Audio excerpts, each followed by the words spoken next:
Nasa harap yung malaki. Ayan, bumili po kami dito sa Bernabe compound ng talaba. Magkano po ang talaba? 140 po yung malaking galon. 140 yung malaki. Yung malito Ay, ay 100 po. 100. Mataba po yung talaba? Opo, dalawang taon po yun. Talagang Malaman. tahong. Karang sir?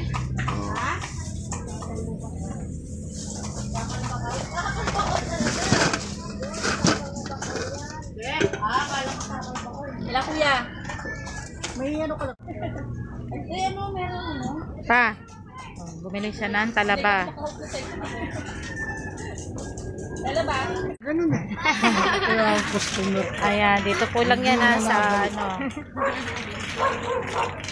Nanay, hello nanay. Kotang-kota na naman ng nanay ko. Ayan, ito ang update ng tahong dito sa Bernabe compound. Alam mo, sinurprise ka namin. Ayan, ito po ngayon ang update sa tindahan ng tahong sa Bernabe, Las Piñas. Andito na naman kami Kay sa nanay. aming pinakamamahal na nanay. Dito lang yan sa Bernabe.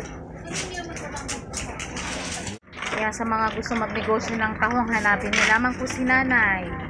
Dito na kami madalas kumukuha ng tahong. Siya po ang pinaka-reyna po rito. Siya po ang pinakang reyna po dito. Matataba po ang tahong dito ni nanay. Araw-araw bukas dito, Monday to Sunday. Nay, anong oras? Alas 5 na yan, o bukas na ka po kayo, ano? Alas 5. Ayun.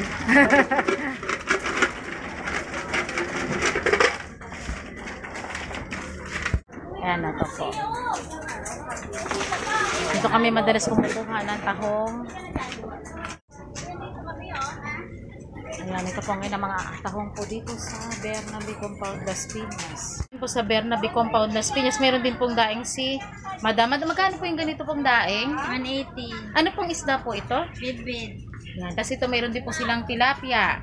Magkano po ang balot po dito? 50. Eh, meron din po silang sapsap. 50 rin ang balot. Ayun, bumili po ako ng sapsap. Tapos meron din po silang mga dinaing na tilapia.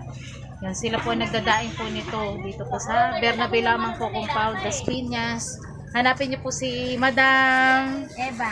Yan, si Madam Eva pag naghahanap ng mga daing. Wala ba? Tahong. Tahong. Okay, bye-bye nanay.